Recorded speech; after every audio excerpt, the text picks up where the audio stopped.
Hey guys, nag-retorque po ako ng ng cylinder head niya guys. Higpitan ko yung mga tornilyo uli. In-adjust ko ulit yung mga tornilyo nito guys. Ayan.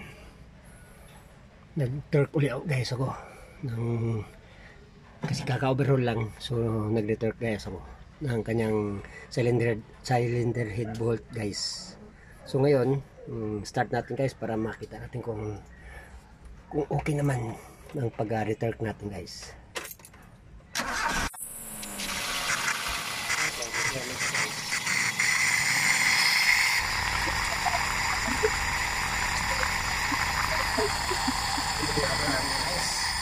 Good naman.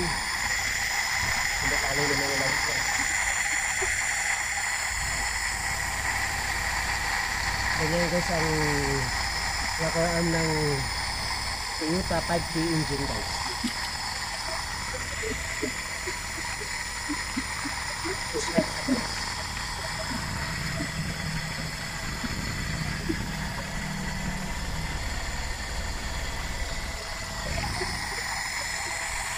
Ayan guys ha.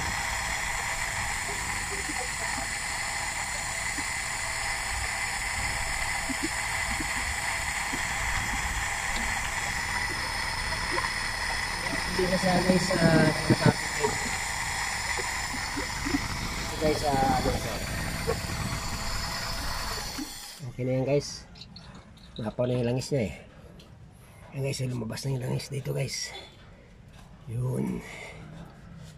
Lumabas na yung langis. So ibig sabihin umakyat guys yung langis niya sa taas cylinder head.